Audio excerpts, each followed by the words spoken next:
Poor woman married a disabled man for love, later shocked to discover he was a secret millionaire baron. My beautiful family, today's story is a true masterpiece of love, sacrifice, and destiny.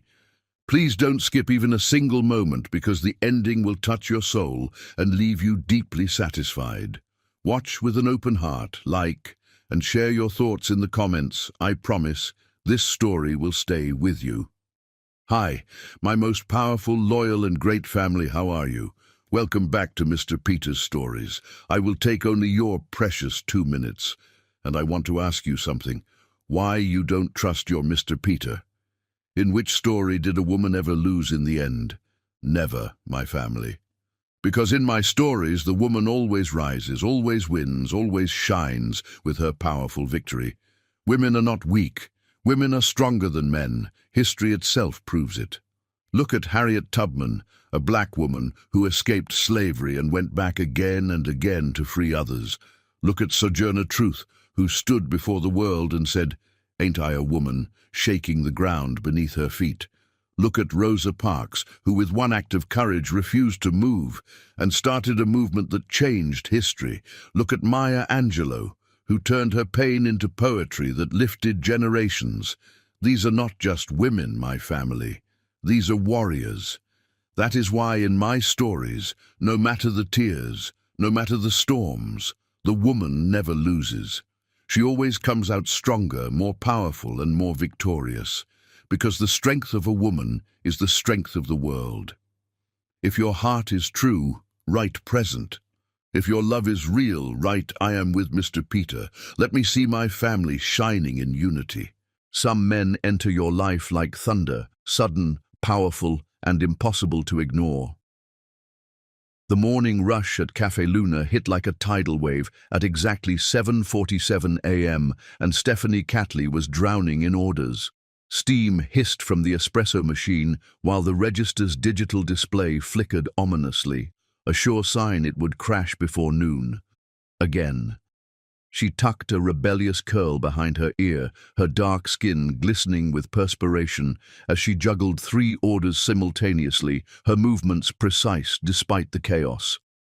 "Double-shot oat milk latte, no foam," she called out, sliding the cup across the worn wooden counter. The businessman didn't even look up from his phone as he grabbed it and rushed toward the door, leaving exact change but no tip. Story of her life. That's when he walked in. The morning crowd parted unconsciously around him, not because he demanded space, but because he moved with the careful grace of someone who had learned to navigate the world differently. The elegant silver-topped cane caught the light as he approached her counter, each step measured and purposeful. His clothes were simple, dark jeans, a charcoal sweater that had seen better days, but something about the way he carried himself suggested depths beneath the surface. Stephanie felt her breathing slow for the first time that morning. "Good morning," he said, and his voice was warm honey over gravel, tinged with an accent she couldn't quite place. British, maybe, but softened by years elsewhere. "Could I have a large coffee, black?" She studied his face as she reached for a cup. Strong jawline, cheekbones that could cut glass, but it was his eyes that stopped her cold, storm gray and haunted, as if they'd seen too much of the world's ugliness. There was something almost familiar about him, though she was certain they'd never met. Sure thing. She poured the coffee, inhaling the rich aroma that always reminded her of her grandmother's kitchen. "You're new to the neighborhood?" A smile ghosted across his lips, transforming his entire face. "In a way. I'm staying nearby for a while." He reached for his wallet, then paused, studying the overflowing tip jar beside the register. "Actually, would you mind if I paid for the gentleman behind me as well? He looks like he's having the kind of morning that could use some kindness." Stephanie glanced back to see an elderly man in paint-splattered clothes, counting coins with shaking hands, clearly trying to determine if he had enough for even a small coffee. "That's incredibly generous," she said, genuinely moved by the gesture. "Most people don't even notice when someone's struggling." "I've learned that noticing is usually the first step toward helping." He handed her a $20 bill. "Keep the change for others who might need it." The gesture was so quietly generous, so completely without fanfare, that Stephanie felt her heart do something strange in her chest. In 3 years of running this cafe, she'd encountered plenty of show-off philanthropy, people who made grand gestures to be seen and praised. But this was different. Genuine compassion offered without expectation of recognition. "I'm Matthew Gray, by the way," he said quietly as she processed the payment. "Stephanie Catley." She extended her hand, and when his fingers closed around hers, she felt a jolt of electricity that had nothing to do with the faulty wiring in the old building. His hands were strong but gentle, with calluses that spoke of more than a life of leisure. "And thank you for that kindness. People like Mr. Chen." She nodded toward the elderly man, now smiling with relief. "They make this neighborhood special." "So do people like you," Matthew said, his storm-gray eyes holding hers with an intensity that made her pulse race. "I can tell just by watching you work that you care about everyone who walks through that door." The words slipped out before she could stop them, bold and forward in a way that would have mortified her grandmother. But Matthew's smile widened, reaching his eyes for the first time. "You definitely will," he promised. He lingered a moment longer, seeming reluctant to leave, before the pressure of the waiting line finally forced him toward the door. Stephanie watched him go, noting the slight hitch in his step, the way he favored his right leg. But there was no self-pity in his bearing, just quiet dignity. Earth to Stephanie. Her part-time employee, Rosa, materialized beside her with raised eyebrows. "Girl, you're glowing. Don't be ridiculous." But Stephanie could feel the heat in her cheeks as she turned back to the next customer. The rest of the morning passed in a blur of orders and small talk, but her mind kept drifting to storm-gray eyes and the way Matthew had looked at her, like she was precious. When had anyone last looked at her that way? At exactly 11:30, the register finally gave up its electronic ghost, freezing mid-transaction with a customer's credit card trapped in the reader. Stephanie groaned, recognizing the signs of an expensive repair job she couldn't afford. "I'm so sorry," she told the frustrated businessman whose card was now held hostage. "The machine does this sometimes. Let me try to—" "Forget it." He stalked out, leaving his half-finished order behind. Stephanie slumped against the counter, calculating how much this breakdown would cost her, money she didn't have, couldn't spare. The cafe barely broke even on good months, and this definitely wasn't shaping up to be a good month. That's when she noticed another $20 bill tucked discreetly under the sugar dispenser, along with a note written in elegant script. "Saw your register trouble. Hope this helps with repairs. Thank you for the warmth you bring to this neighborhood. M.G." Her heart started racing as she unfolded the note. Through the window, she caught a glimpse of him at the crosswalk, his distinctive silhouette unmistakable even in the crowd. As if sensing her gaze, he turned back toward the cafe.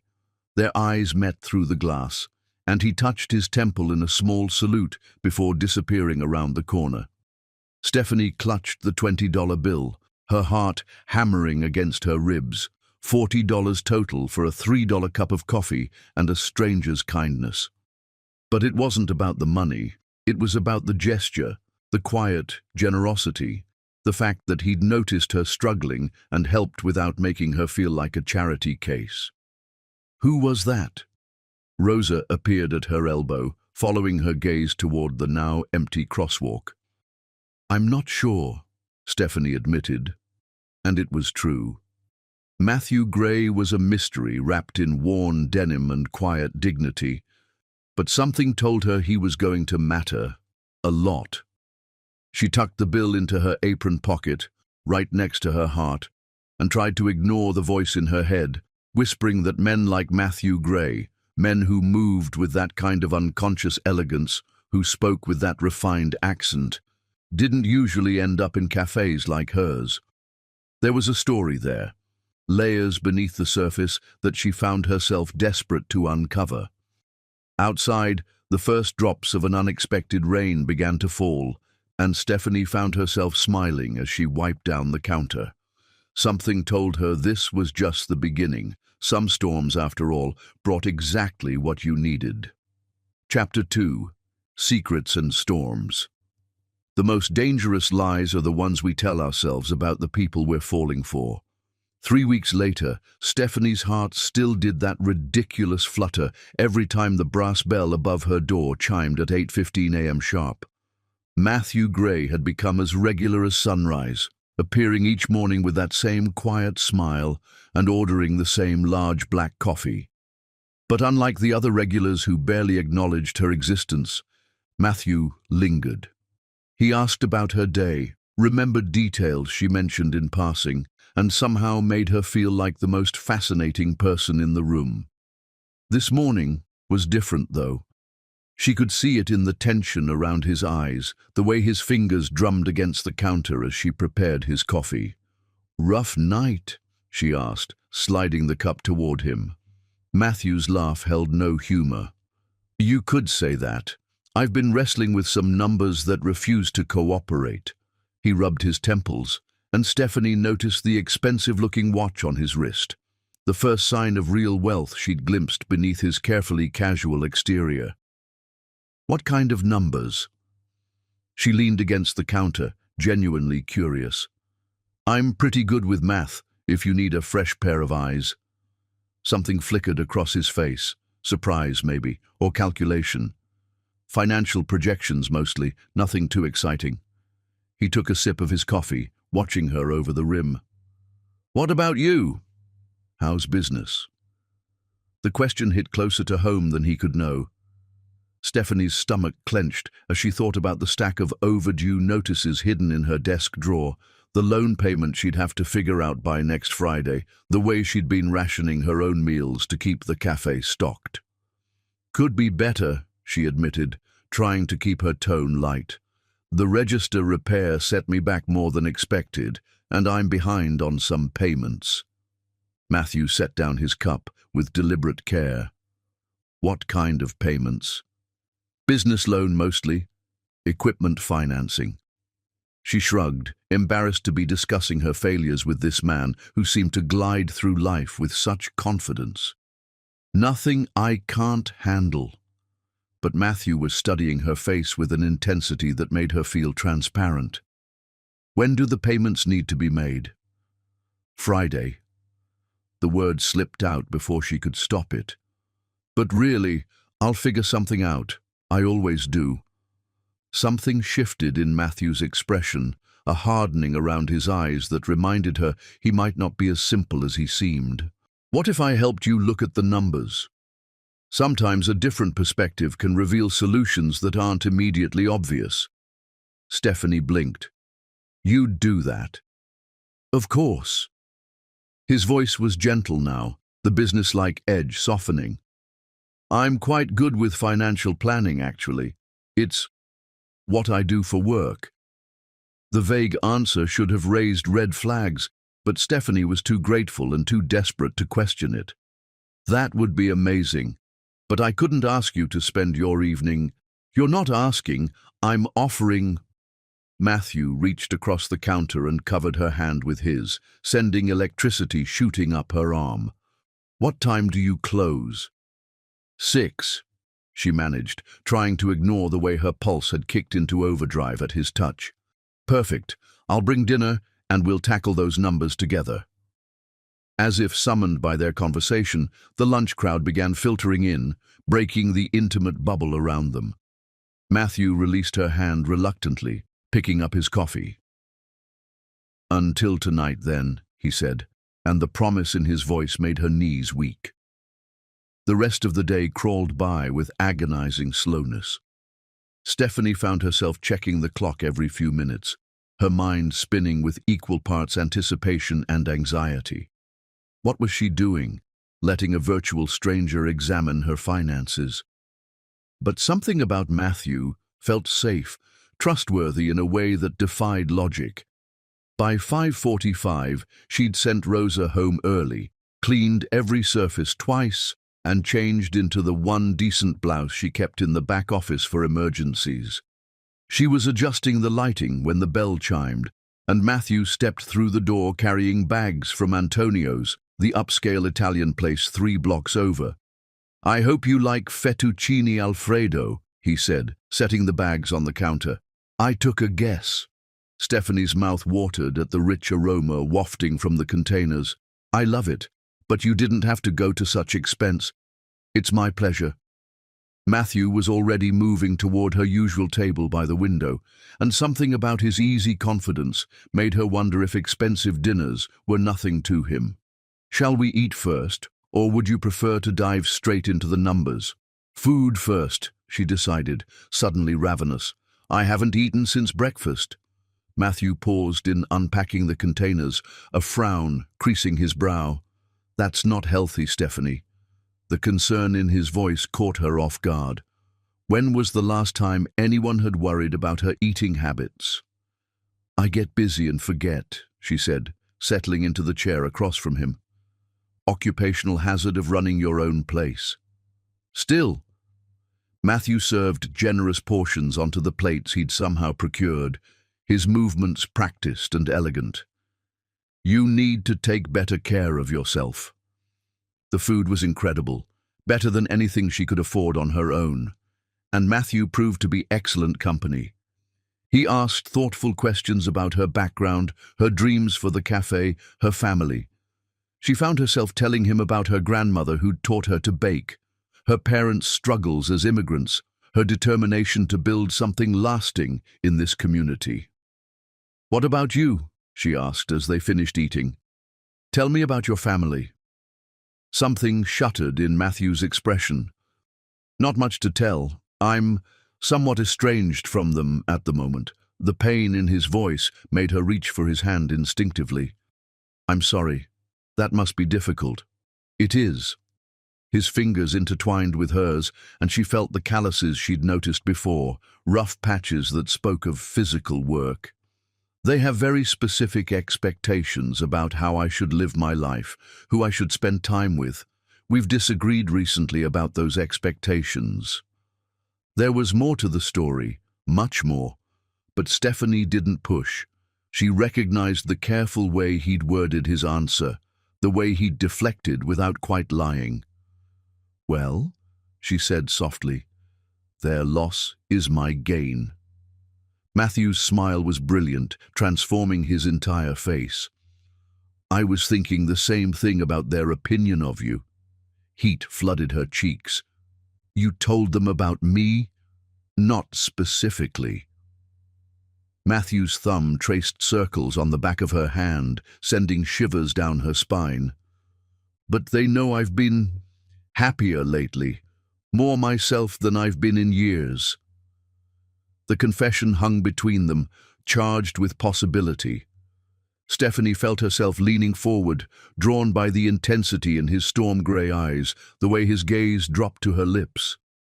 "Stephanie," he whispered, and her name on his lips sounded like a prayer. Then his phone buzzing against the table shattered the moment. Matthew glanced at the screen, and his face went carefully blank. "I'm sorry, I need to take this." He stood walking toward the window as he answered. "Edmund." "What's happened now?" Stephanie couldn't hear the conversation, but she could see the tension in Matthew's shoulders, the way his free hand clenched into a fist. When he returned to the table, the spell was broken. "Everything all right?" she asked. "Fine." But his smile was forced now, and she could sense him pulling away. "Shall we look at those numbers?" The next 2 hours passed in a blur of spreadsheets and calculations. Matthew was brilliant with finances, spotting inefficiencies she'd missed and suggesting cost-cutting measures that could actually work. More importantly, he helped her see that the cafe's situation, while challenging, wasn't hopeless. If you implement these changes, he said, pointing to his neat handwriting in the margins of her ledger, and maybe consider adding some evening programming, poetry nights, acoustic music, you could increase revenue by 20% within 3 months. Stephanie stared at the numbers, hardly daring to hope. You really think this could work? I know it could work.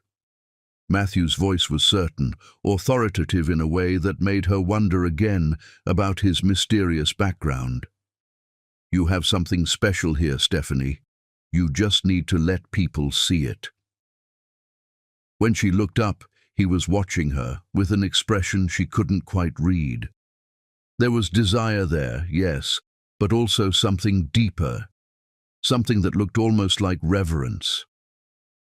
Matthew, she started, but he was already standing, gathering his papers.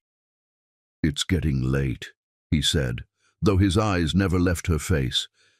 You should get some rest. He helped her clean up, their movements synchronized like they'd done this dance 100 times before. At the door, he paused, his hand on the brass handle. Stephanie, he said softly, thank you. For tonight, for everything. Before she could respond, he leaned down and pressed his lips to hers, gentle and sweet and far too brief. When he pulled away, his eyes were dark with longing. Good night, he whispered, and then he was gone, leaving her standing in the doorway with her heart racing and her lips tingling from his kiss. Outside, the first drops of rain began to fall, and Stephanie touched her fingers to her mouth, wondering what secrets Matthew Gray was hiding and whether she was brave enough to uncover them. Chapter 3. The Ryan Ultimatum. Power without conscience is the most dangerous weapon in any family's arsenal. The marble floors of Ryanmore Estate echoed with the sharp click of Lady Cordelia Ryan's Louboutin heels as she paced the length of the morning room, her perfectly manicured fingers gripping a manila folder like it contained nuclear secrets. Her stepson's daily disappearances had finally been explained, and the revelation was far worse than she'd imagined. Tell me again, she commanded Marcus Chen, the head of Matthew's security detail, who stood at military attention despite his obvious discomfort. Every detail. Lord Matthew has been visiting Café Luna in the Arts District daily for 3 weeks, Marcus recited, his voice carefully neutral. He arrives at 8:15 a.m. and stays for approximately 15 minutes. Yesterday evening he remained until after 8 p.m., sharing dinner with the owner, Miss Stephanie Catley. Cordelia's laugh was ice-cold. Stephanie Catley. And what do we know about this person? 25 years old, African-American, owns the cafe outright but is struggling financially, no criminal record, bachelor's degree in business from City College, parents immigrated from Jamaica in the early 2000s. Marcus's recitation was clinical, professional, and damning in its very completeness. A black cafe owner. The words dripped from Cordelia's lips like poison. How absolutely perfect. The morning room's French doors burst open, and Octavius Ryan strode in, his face flushed with righteous indignation. At 26, Matthew's half-brother had inherited his father's sharp features, but none of his intelligence, making up for the deficit with pure venom. Mother, please tell me this report is some kind of joke, Octavius snarled, snatching the folder from Cordelia's hands. Matthew can't possibly be slumming with some ghetto coffee girl. Lower your voice, Cordelia hissed, though her own disgust was equally palpable. The staff doesn't need to hear about this embarrassment. Octavius flipped through the surveillance photos, his lip curling with each image. Matthew entering the cafe, Matthew sitting across from Stephanie, their heads bent close over papers. Matthew kissing Stephanie goodbye at the cafe's entrance. This is what he's been doing while we've been trying to save the family reputation. Octavius threw the folder onto the antique writing desk. Playing house with some welfare queen? Enough. Cordelia's voice cut through the air like a blade. What matters now is ending this dalliance before it becomes public knowledge. Can you imagine what the society papers would do with this information? Baron Matthew Ryan, heir to the Ryan Moore fortune, cavorting with a common cafe owner. The scandal would destroy everything we've worked to rebuild after that unfortunate incident with his former fiancée. Marcus cleared his throat diplomatically. Ma'am, if I may, Lord Matthew seems quite invested in this relationship. He's never stayed anywhere this long since returning from his European sojourn. Invested. Cordelia repeated the word like it left a bad taste in her mouth. My stepson is having some sort of psychological breakdown, obviously triggered by the stress of Vivian's betrayal last year. This is clearly a rebellion against his proper social position. Or maybe he's finally showing his true colors, Octavius added nastily. Father always said there was something wrong with Matthew, all that reading, all that talk about social responsibility. Maybe he belongs with these people. The cruelty in Octavius's voice made even Marcus flinch, but Cordelia merely smiled, an expression that held all the warmth of a cobra. Regardless of Matthew's motivations, this situation ends today. Marcus, I want you to arrange a meeting. Discreetly, of course. We'll handle this like civilized people. What if he refuses? Marcus asked. He won't, Cordelia said with absolute certainty. Because if he doesn't end this liaison voluntarily, I'll make sure Miss Catley's little cafe faces every code violation, health inspection, and tax audit the city can provide. I have friends in many departments, and they owe me favors. The threat hung in the air like smoke from a funeral pyre. 3 hours later, Matthew sat in the back seat of his Range Rover, watching the familiar streets blur past through tinted windows. He'd been summoned home with the kind of formal request that wasn't really a request at all, and his stomach churned with the certainty that his carefully constructed peace was about to be shattered. Edmund Hartwell, his driver, and the closest thing Matthew had to a father figure, caught his eye in the rear-view mirror. Everything all right, my lord? Not really, Matthew admitted. Edmund was one of the few people who knew about his visits to Café Luna, though he'd been discreet enough not to comment on his employer's improved mood over the past weeks. I think my family has discovered my secret. Ah. Edmund's weathered face creased with concern. Miss Stephanie. Miss Stephanie. Matthew closed his eyes, remembering the way she'd felt in his arms last night, the trust in her dark eyes as she'd shown him her financial troubles. If they've hurt her in any way, they wouldn't dare, Edmund said firmly, but they'll try to hurt you through her. You know that, don't you? Matthew did know. He'd been naive to think he could keep his two worlds separate forever. Naive to believe that his family's reach wouldn't eventually extend to everything he touched. The only question now was how much damage they'd be willing to inflict to get their way.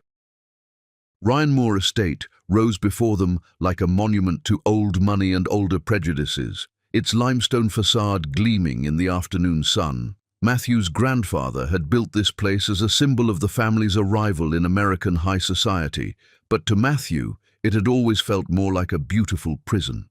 Cordelia and Octavius were waiting in the formal drawing room, arranged like generals preparing for war. Marcus stood at attention by the windows, his expression carefully neutral despite the obvious distress in his eyes. Matthew, darling, Cordelia purred, rising to kiss his cheek with the kind of calculated affection that had always made his skin crawl. So good of you to join us. We have some rather pressing matters to discuss. I'm sure you do. Matthew settled into his grandfather's leather chair, the same seat where he'd learned about duty and responsibility and the weight of family expectations.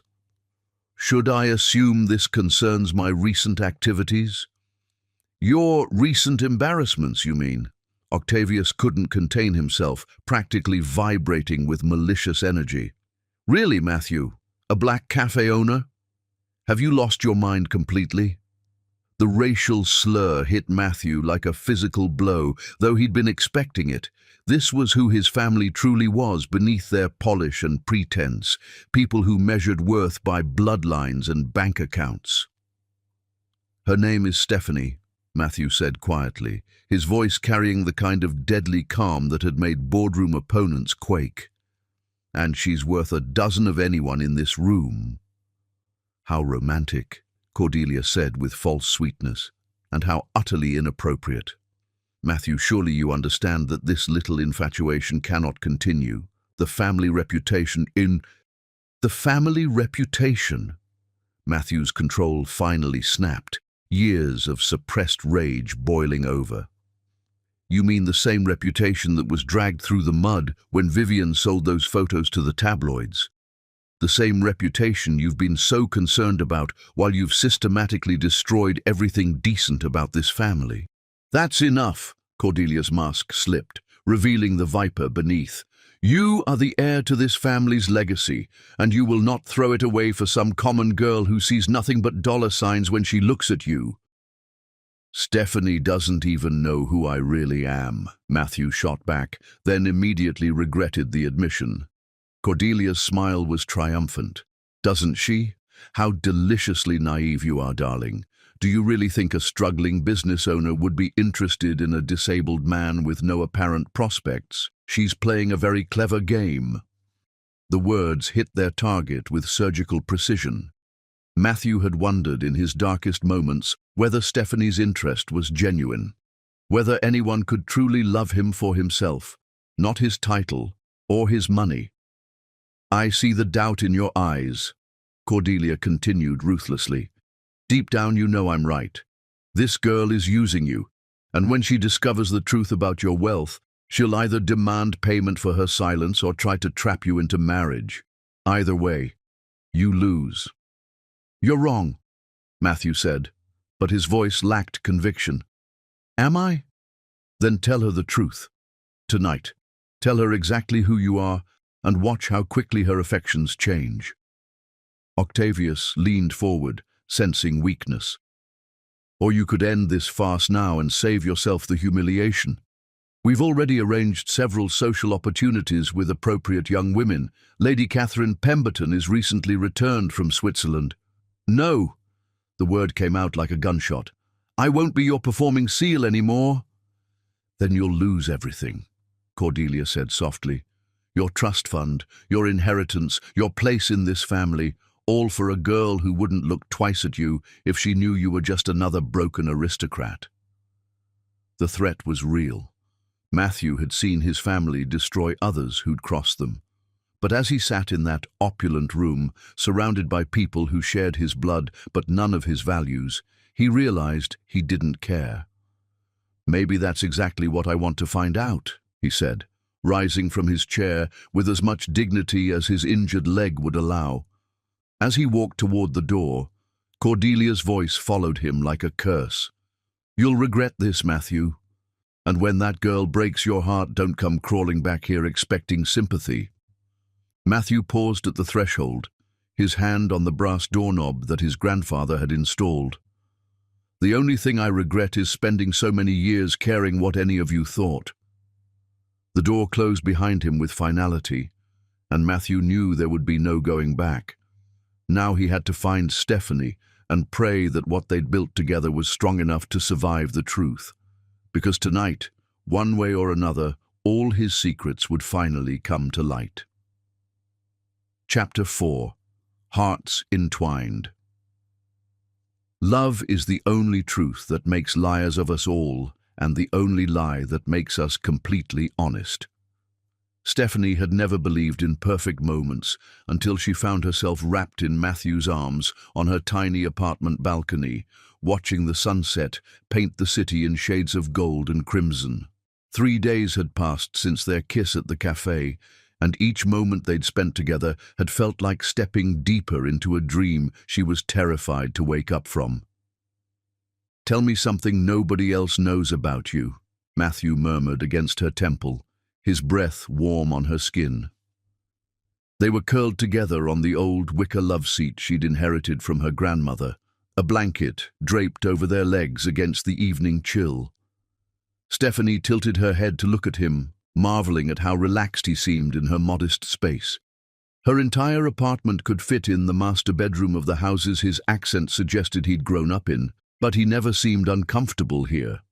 If anything, he appeared more at ease than he did anywhere else, though she'd noticed the way his hand occasionally trembled when he reached for his coffee cup, and how he sometimes excused himself to the bathroom with a small pill bottle. "Nobody else?" she teased, tracing patterns on his chest through his shirt. "That's a dangerous question, Matthew Gray." "Maybe I like danger," he said, his storm grey eyes darkening with something that made her pulse race. "Especially if it involves getting closer to you." The sincerity in his voice caught her off guard. This man, this beautiful, mysterious, impossibly gentle man, looked at her like she was the eighth wonder of the world. It was intoxicating and terrifying in equal measure. "All right," she said, settling more comfortably against his shoulder. "I used to sneak into the hotel where my mother cleaned rooms just to watch the guests in the lobby. I'd pretend I belonged there, that I was staying in one of the fancy suites instead of living in our studio apartment above the bodega." Matthew's arms tightened around her, and she felt a slight tremor in his grip, so faint she almost missed it. "How old were you?" 8, maybe 9. "Old enough to know we were different from those people, but young enough to believe I could pretend my way into their world." She laughed softly, but there was old pain in the sound. "I'd sit in the big leather chairs and order hot chocolate from room service, charging it to random room numbers. My mother was mortified when she found out. What did she do? Made me work extra shifts at the bodega to pay back every penny." Stephanie smiled at the memory.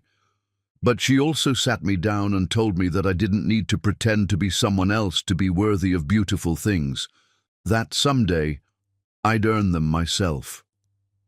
Matthew was quiet for a long moment, his fingers threading through her hair.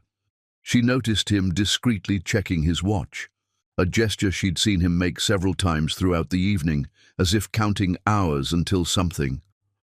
"Your mother sounds like a wise woman," he said finally. "She is. She'd like you, I think." The words slipped out before Stephanie could stop them, and she felt heat flood her cheeks. "I mean, when, you know." "I'd like to meet her," Matthew said seriously. "Your whole family, actually. You talk about them like they're incredible people." "They are." Stephanie's voice grew warm with affection. "My parents sacrificed everything to give me opportunities they never had. Dad worked 2 jobs while going to night school to get his engineering degree. Mom cleaned offices until she saved enough to open her catering business. They taught me that honest work has its own dignity, no matter what anyone else thinks." Something flickered across Matthew's face. Guilt, maybe, or recognition. His hand found the small pill bottle in his jacket pocket, fingers closing around it like a lifeline. "They sound extraordinary. No wonder they raised such an amazing daughter." "Your turn," Stephanie said, deflecting from the compliment that made her heart flutter. "Tell me something nobody else knows about Matthew Gray." The question hung between them like a challenge. Matthew's expression grew complicated, as if he were weighing words on some internal scale she couldn't see. She watched him swallow hard and noticed the way his jaw clenched. A habit she was beginning to recognize appeared when he was fighting some internal battle. "I used to hide in the library at school," he said finally. "Not because I was particularly studious, but because it was the only place where people weren't staring at me.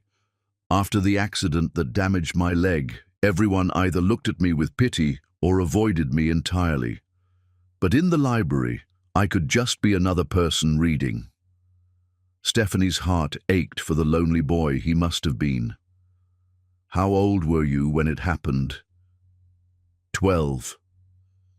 Matthew's voice grew distant, and she saw him unconsciously touch the pill bottle again. "Car accident. My parents were arguing in the front seat about me, actually. Whether I should go to boarding school or stay home for tutoring. The truck ran a red light, and I spent 6 months in hospitals learning to walk again. Oh, Matthew. Stephanie sat up to face him fully, her hands cupping his face. I'm so sorry.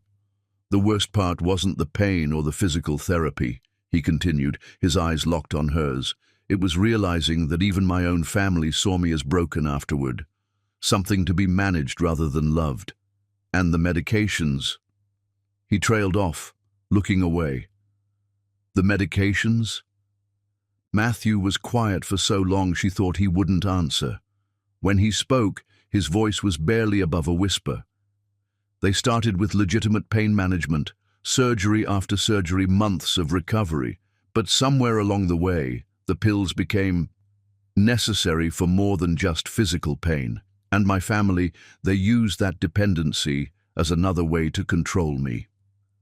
The confession hung between them, raw and vulnerable. Stephanie felt something shift in her understanding of this man, the careful way he timed his bathroom breaks, the slight tremor in his hands, the shadows she sometimes glimpsed behind his eyes.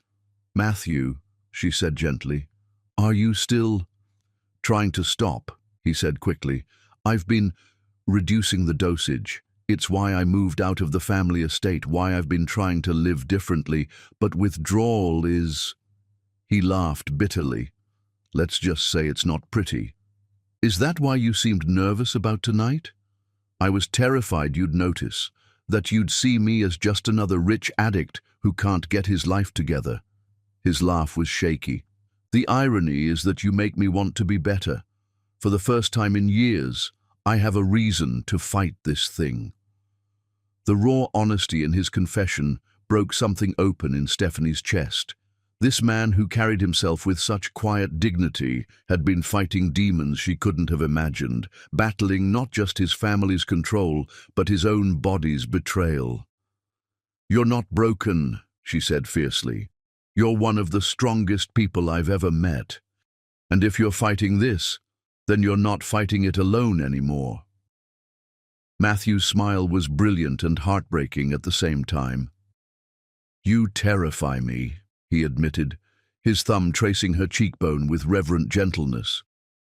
The way you make me feel, the things I want when I'm with you. I've never experienced anything like it. You make me want to be worthy of the way you look at me. Stephanie's breath caught as she saw the naked vulnerability in his eyes. This powerful, educated, sophisticated man was as lost in this as she was, and fighting harder battles than she'd ever imagined. Matthew, she whispered, and then his lips were on hers, desperate and seeking and full of everything they hadn't said aloud. The kiss deepened, and Stephanie felt herself falling into sensation. Matthew's hands in her hair, the solid warmth of his body beneath hers, the way he murmured her name like a prayer against her skin. When he pulled back, they were both breathing hard. Stephanie, I need to tell you something else, he started, but she silenced him with another kiss. Later, she said against his lips. Whatever it is, we'll deal with it later. All of it. Matthew seemed to wrestle with himself for a moment, then surrendered to the inevitable. Later, he agreed, and lifted her into his arms with surprising strength. Her bedroom was small and simple, white linens, second-hand furniture, fairy lights strung around the window that cast everything in a warm glow. But when Matthew laid her gently on the bed, looking at her like she was the most precious thing he'd ever held, it felt like the most romantic place on earth. Are you sure? He asked, his voice rough with desire, but his eyes soft with concern. In answer, she pulled him down to her, and they lost themselves in whispered confessions and gentle touches. Matthew made love to her with a reverence that brought tears to her eyes, worshipping every inch of her skin like he was memorizing her. And when they finally came together, it was with an intensity that shook them both to their foundations, a desperate joining that felt like salvation for wounds neither had fully acknowledged. Afterward, they lay tangled in the sheets, Stephanie's head on Matthew's chest, as his fingers traced lazy patterns on her shoulder. The fairy lights cast dancing shadows on the walls, and she could hear the distant sounds of the city settling into evening. "Stephanie," Matthew said quietly, and something in his tone made her look up at him. "There are things about my life, my family, that are even more complicated than the addiction. Things that could put you in danger if they knew how much you mean to me." A chill ran down her spine, despite the warmth of his embrace. What kind of danger? Matthew was quiet for so long she began to think he wouldn't answer. Then, "My family doesn't just control me through medication access. They have resources, influence, connections that reach into every corner of this city, and they see anyone I care about as a threat to that control. Are you saying I'm not safe?" "I'm saying that loving you might be the most selfish thing I've ever done," Matthew admitted, his voice breaking slightly, "because I can't bear the thought of losing you, even though staying with me puts you at risk." Stephanie searched his eyes, seeing truth there, but also a love so deep it took her breath away. "Then we'll be careful. We'll be smart about this." "But not this one," Stephanie said firmly, surprising herself with her certainty. "I fell for you when I thought you were just some guy with kind eyes who helped struggling customers. Your family situation doesn't change that. Your addiction doesn't change that. Whatever dangers come, we'll face them together." Matthew's smile was brilliant and heartbreaking at the same time. "I love you," he said suddenly, the words tumbling out like he couldn't hold them back.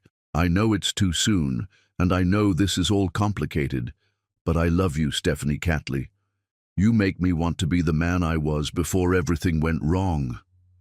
"I love you too," she whispered, and kissed him with all the fierce tenderness in her heart.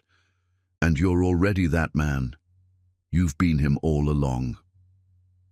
They made love again as the city lights flickered on around them, slower this time, savoring each touch and whispered endearment. And if Stephanie noticed that Matthew's hands shook slightly less when he was holding her, she chose to see it as proof that love could indeed be medicine for wounds that ran deeper than any blade could cut. Whatever secrets he was keeping, whatever complications lay ahead, she was confident that what they had was strong enough to survive it. After all, love was supposed to conquer everything, wasn't it?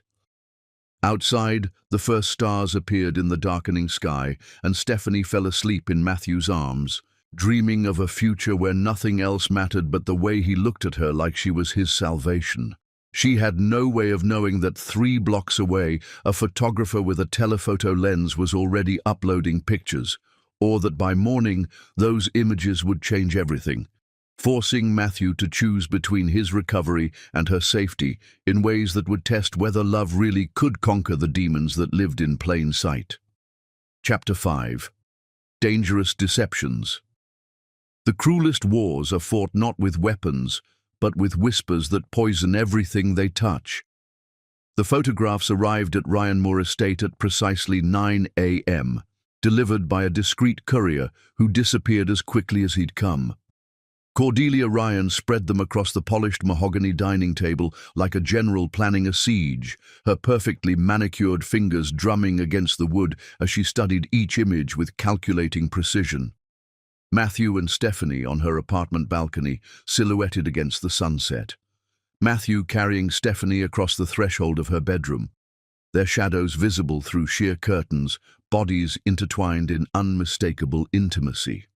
"Well," Cordelia murmured to herself, "this certainly escalates matters." The photographs were damning not just for their intimacy, but for what they revealed about Matthew's state of mind. In every image, he looked completely, utterly happy. An expression Cordelia hadn't seen on her stepson's face since before his father's death 5 years ago. That happiness, more than the scandal of his lover's race or class, convinced her that desperate measures were now required. "Octavius," she called, her voice carrying the authority of generations of Ryan matriarchs. "We need to discuss strategy." Her biological son appeared within moments, his face lighting up with malicious glee as he surveyed the photographs. "Oh, this is perfect. Matthew's finally given us enough rope to hang him with." Don't be crass, Cordelia chided, though her smile was equally vicious. This situation requires finesse, not brutality. We need to remove Miss Catley from the equation without making Matthew into a martyr. What did you have in mind?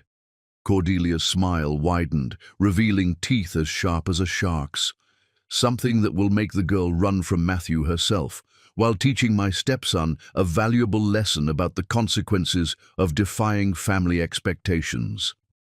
3 blocks away from the Ryan estate, Stephanie stood in the community center's meeting room, surrounded by 24 small business owners who looked as frustrated and desperate as she felt.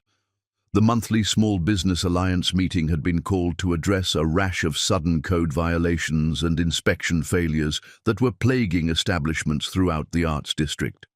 "It's like they're targeting us specifically," complained Tom Reeves, who owned the vintage bookstore next to her cafe. "I've been in business for 15 years, and suddenly I'm failing health inspections for dust on books that haven't been opened in months." Murmurs of agreement rippled through the room.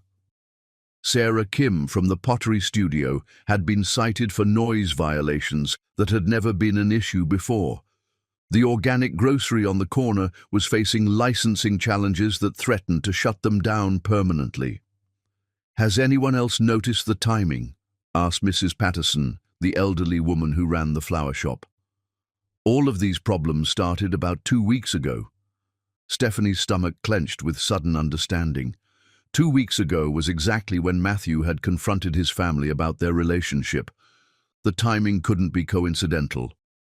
"I think," she said slowly, her voice carrying across the room, "someone is trying to force us out of the neighborhood." "But who would have that kind of influence?" Tom asked. "And why?" Stephanie thought about Matthew's expensive watch, his educated accent, his easy familiarity with financial planning that most people paid professionals to handle. She thought about his vague answers about his family's wealth and his warnings about their cruelty. "I might know," she said quietly, "but I need to make some calls first." The meeting broke up with promises to compare notes and share resources, but Stephanie barely heard the closing remarks. Her mind was racing, connecting dots she'd been willfully blind to for weeks. By the time she returned to Café Luna, her hands were shaking as she unlocked the door. The familiar space that had always felt like a sanctuary now seemed vulnerable, exposed. How naive had she been to think that Matthew's mysterious family wouldn't eventually become her problem? The brass bell chimed, and she looked up to see an elegantly dressed woman in her 50s entering the cafe. The stranger was beautiful in the way that only serious money could achieve, her silver hair perfectly styled, her clothing clearly custom-made, her posture radiating the kind of confidence that came from never having to worry about paying bills. "Miss Catley?" The woman's voice was cultured, pleasant, and somehow deeply threatening. "I'm Helen Morrison, from the Morrison Foundation. We support local businesses in transitional neighborhoods." "Oh." Stephanie forced a smile, though every instinct screamed danger. "That's wonderful. Can I get you something to drink?" "Coffee would be lovely. Black." Stephanie busied herself with the espresso machine, acutely aware that the woman was studying every inch of the cafe with calculating eyes. When she turned back with the cup, Helen Morrison was examining the framed photographs on the wall, images of community events, local artists, the neighborhood kids who came in for hot chocolate after school. "You've built something quite special here," Helen said, accepting the coffee with a smile that didn't reach her eyes. "It would be a shame if it were to disappear." "Disappear?" Stephanie's voice came out sharper than she'd intended. "Well, you know how these transitional neighborhoods can be. Property values rise, taxes increase, small businesses get squeezed out by developers." Helen sipped her coffee delicately. "The Morrison Foundation tries to help promising entrepreneurs navigate these challenges, but of course, we can only do so much." "I see." Stephanie crossed her arms over her chest, recognizing the threat hidden in the pleasant words. And what would the foundation require in return for this help? Helen's smile grew wider, more predatory.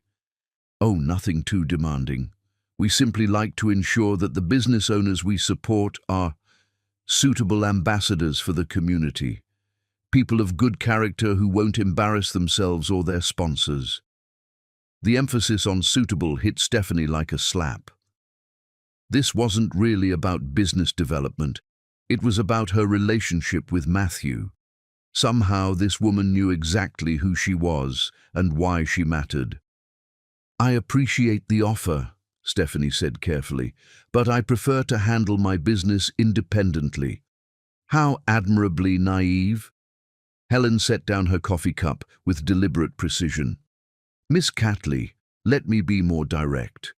There are certain influential families in this city who take a keen interest in protecting their investments in up-and-coming neighborhoods. When those families feel that their interests are threatened, they have ways of expressing their displeasure.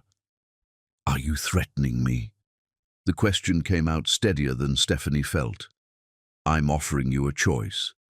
Helen reached into her designer purse and withdrew a business card, placing it carefully on the counter between them. The Morrison Foundation can be a very valuable ally or a very problematic enemy. The decision is entirely yours. And what exactly would this alliance require? Helen's mask finally slipped, revealing cold calculation beneath the pleasant exterior. Distance yourself from certain individuals whose association might be detrimental to your business prospects. Focus on building relationships within your own community, with people who share your background and understand your challenges. The racist subtext was impossible to miss. Stephanie felt anger rising in her chest, hot and clean and powerful. You mean stop seeing Matthew? I mean make intelligent choices about your future. Helen stood, smoothing down her skirt with practiced elegance. You're a smart woman, Miss Catley. Surely you realize that some relationships come with costs that far exceed their benefits. Get out. Stephanie's voice was quiet but deadly. I beg your pardon? Get out of my cafe, now. For a moment, the two women stared at each other across the small space, the battle lines clearly drawn. Then Helen smiled, an expression devoid of any warmth. We'll see about that, she said softly, and walked out without another word. Stephanie stood frozen behind the counter for several minutes after the woman left, her mind reeling from the encounter. The business card still lay where Helen had placed it, and she picked it up with trembling fingers. The Morrison Foundation. A quick internet search on her phone revealed an impressive website full of community development initiatives and glowing testimonials. But when she scrolled through the board of directors, her blood turned to ice. There, listed among the prominent philanthropists and business leaders, was Cordelia Ryan, Matthew's stepmother. The cafe's bell chimed again, and Matthew walked in with his usual warm smile, carrying takeout bags from their favorite Thai restaurant. Surprise! I thought we could have lunch together. He stopped mid-sentence, seeing her expression. Stephanie. What's wrong? She held up the business card wordlessly, watching his face drain of color as he read it. Oh, God. Matthew sank into the nearest chair, his cane clattering to the floor. Stephanie, I can explain. Can you? Her voice was unnaturally calm, because I'm starting to think I don't know you at all, Matthew. Or should I say, Lord Matthew? The title hung between them like a blade, and Matthew's stricken expression told her everything she needed to know. You know, he said quietly, I know that you've been lying to me from the moment we met. I know that your family is wealthy enough to manipulate city inspectors and threaten local businesses. I know that some woman who works for your stepmother just offered to destroy my life if I don't stop seeing you. Stephanie's voice was rising now, weeks of suppressed doubts and fears pouring out. What I don't know is who the hell you really are. Matthew tried to stand, reaching for her, but she stepped back. My name is Matthew Ryan, he said desperately. I'm the Baron of Ryan Moore. which is a mostly meaningless British title my grandfather purchased in the 1920s. My family owns shipping companies, real estate developments, and apparently charitable foundations that threaten innocent people. His voice broke. But everything I've told you about myself, about how I feel about you, all of that is true. Is it? Stephanie felt tears threatening, but refused to let them fall. Because the man I fell in love with was honest and kind and treated me like an equal. The man standing in front of me is a liar who's been playing dress-up in my world while his family plots to destroy it. That's not fair, Matthew said, but his protest sounded hollow even to his own ears. Fair? Stephanie laughed bitterly. You want to talk about fair? Fair is warning someone when your relationship might cost them everything they've worked for. Fair is being honest about who you are, instead of letting them fall in love with a fantasy. Matthew's face crumpled, and for a moment he looked exactly like the broken 12-year-old boy he'd told her about. I was going to tell you. I tried to tell you last night. But you didn't. The words came out flat, final. You made love to me while knowing that your family was probably already planning to destroy my life. I would never let them hurt you, Matthew said fiercely. You already have.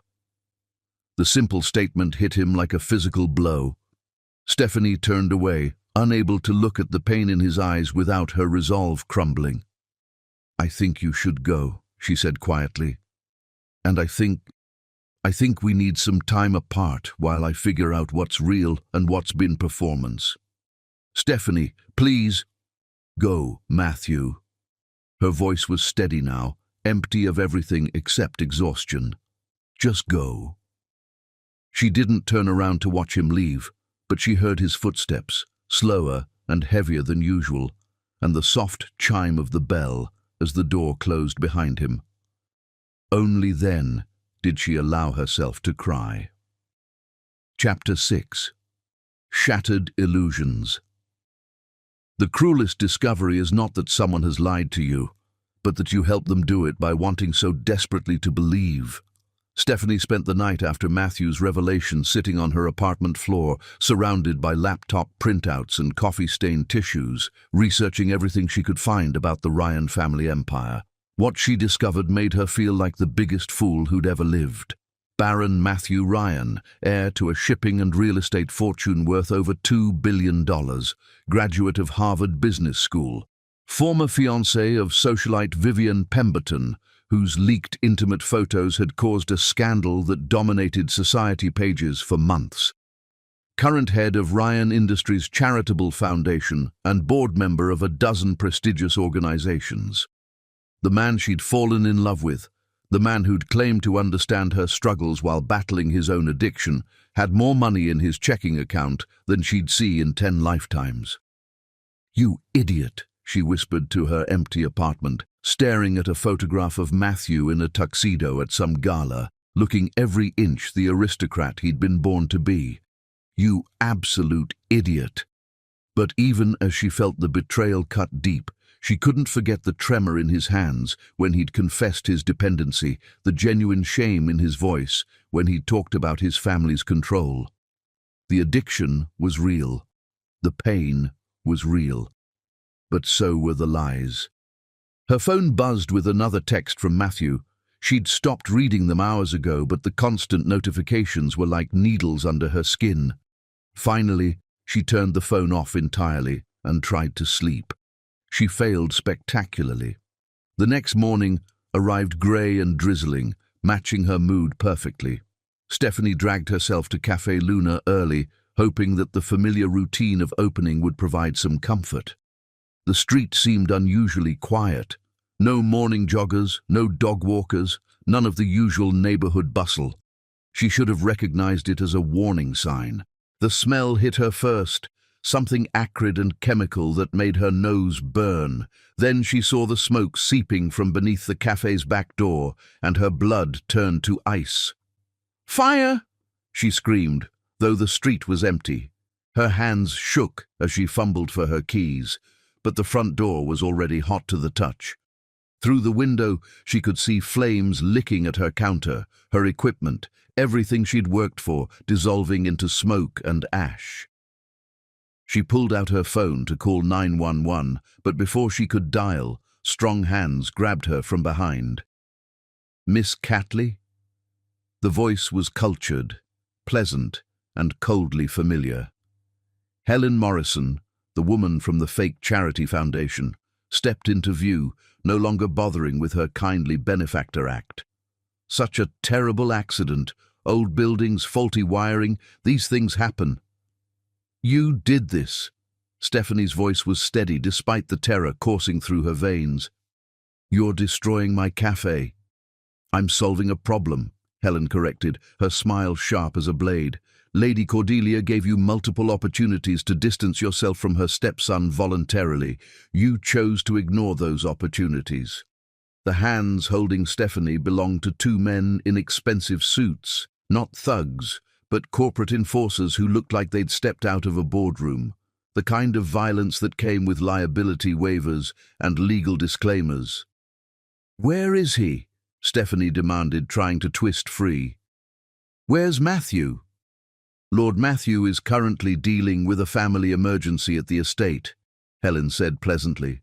"Something about a relapse in his recovery program. Such a shame when addicts fall off the wagon. They become so unreliable. Sometimes they even become dangerous to themselves and others." The implications hit Stephanie like a physical blow. They'd sabotaged his recovery, probably cut off his medication entirely or given him contaminated pills. While she was dealing with this fire, Matthew was fighting withdrawal, or worse, completely alone. "You're monsters," she breathed. "We're pragmatists," Helen corrected, "and we're very good at making problems disappear permanently." One of the suited men leaned close to Stephanie's ear. "The fire's already been called in as an electrical accident. Happens all the time in old buildings with overloaded circuits. Very tragic when the owner tries to save her business and gets trapped inside." The plan was suddenly, horribly clear. They weren't just going to destroy her cafe. They were going to kill her and make it look like a tragic accident. No more inconvenient girlfriend, no more threat to family control. "People will know," Stephanie said desperately. "My neighbors, my employees, will mourn a brave young woman who died trying to save her business." Helen finished smoothly. Such an inspiring story, really. The poor cafe owner who tried to rescue her life's work. Very American dream.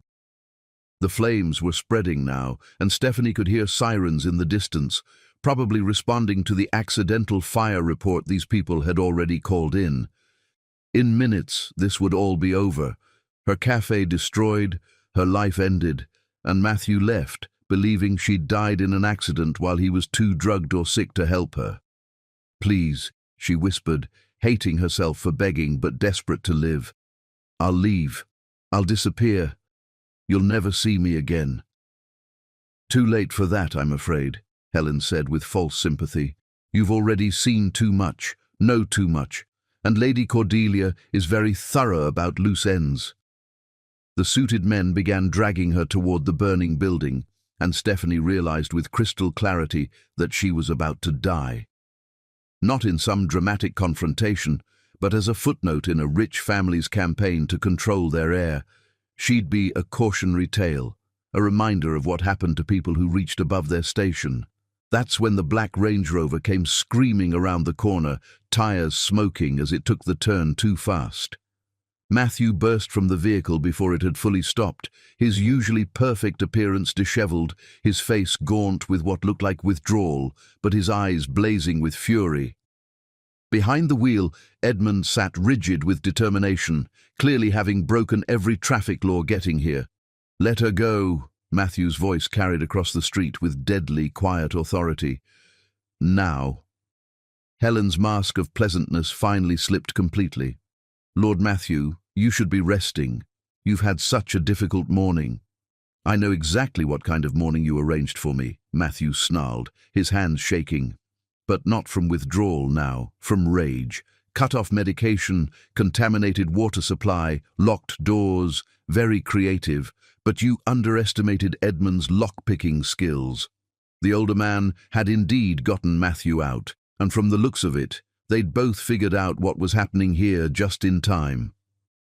"This is unfortunate," Helen said calmly, gesturing to her enforcers, "but manageable.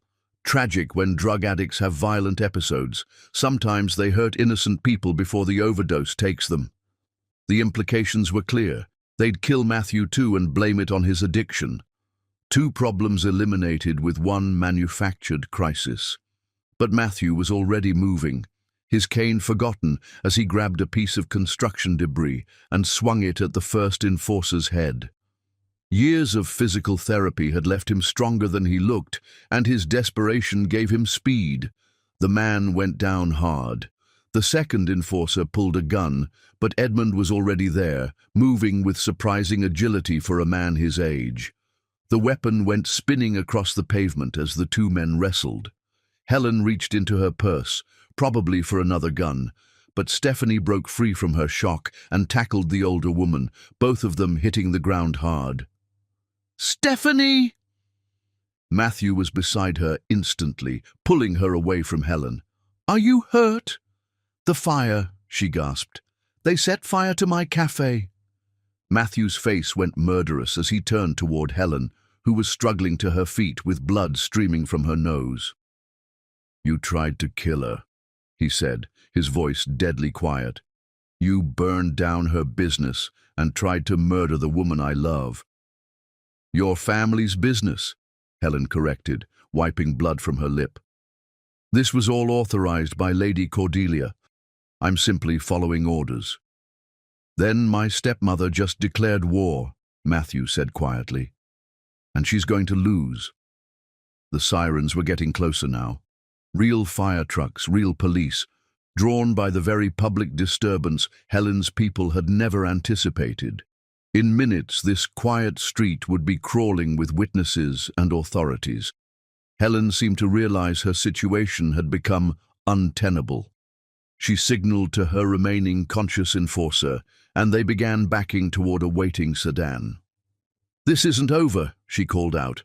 "Lord Matthew, you have no idea what your family is capable of when truly motivated." "Neither do you," Matthew replied grimly, pulling Stephanie closer. "But you're about to find out." As Helen and her people disappeared into the morning traffic, Stephanie looked at her cafe, her life's work, going up in flames. Everything she'd built, everything she'd worked for, reduced to smoke and ash because she'd fallen in love with the wrong man. "I'm so sorry," Matthew whispered against her hair. "This is all my fault. They did this because of me." "No," Stephanie said firmly, surprising herself with her certainty. "They did this because they're evil. There's a difference." But even as she said it, she knew everything had changed. This wasn't about class differences or family disapproval anymore. Someone had just tried to kill her to control Matthew's inheritance. The stakes had moved beyond money, beyond social status, into life and death. And looking at Matthew's face as he watched her cafe burn, seeing the guilt and rage and determination there, she realized he was planning something that would put them both in even greater danger. The war with the Ryan family had just begun in earnest, and Stephanie was no longer sure love would be enough to keep either of them alive to see how it ended. Chapter 7. The Proposal Trap. Hell is not a place of fire and brimstone. It's watching the person you love suffer because of who you are. Matthew stood at the floor-to-ceiling windows of his penthouse apartment, watching the media circus surrounding Café Luna through high-powered binoculars, his heart breaking with each photograph the paparazzi snapped. From his vantage point 30 floors above the chaos, Stephanie's small sanctuary looked like a crime scene, surrounded by vultures feeding on the destruction of her privacy. He'd been calling her for 3 days straight. Every call went to voicemail, every text went unanswered. He'd even tried showing up at her apartment, only to find it surrounded by the same reporters who'd turned her cafe into a spectacle. The doorman, bribed or threatened by someone, undoubtedly his family, refused to let him enter the building. "Sir?" Edmund appeared behind him, carrying a silver tray with Matthew's untouched breakfast. "You need to eat something." "I need to fix this," Matthew said without turning around. He adjusted the binoculars, trying to catch a glimpse of Stephanie through the cafe's windows. "She won't even talk to me, Edmund. How can I fix this if she won't let me explain?" "Perhaps," Edmund said carefully. "The young lady needs time to process what's happened. Having one's private life splashed across tabloids would be traumatic for anyone, especially someone unaccustomed to that level of scrutiny." Matthew lowered the binoculars, his reflection ghost-like in the window glass. 3 days without sleep had left him haggard, his usually perfect appearance disheveled. "It's my fault. All of it. I should have told her the truth from the beginning. Sir, if I may, your family orchestrated this media attention. The photographs, the fake business alliance letter, even the reporters showing up at precisely the right moment. This isn't coincidence or bad luck." Matthew's jaw tightened.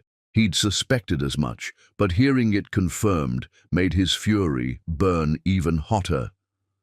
"Have you found proof?" "I've found connections," Edmund said diplomatically. "The photographer who took the balcony pictures has done work for several society magazines that your stepmother has considerable influence with. The Arts District Business Improvement Alliance was incorporated 3 days ago by a law firm that handles the Ryan Foundation's legal matters."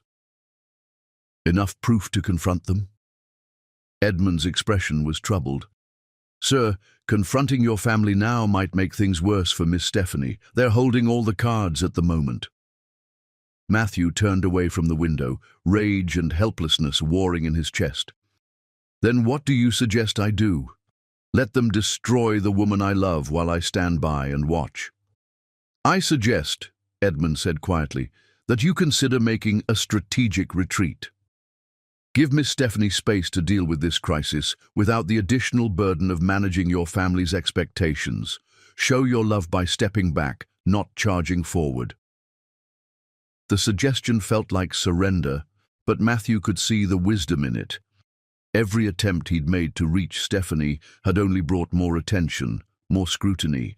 His presence in her life had become toxic, no matter how pure his intentions.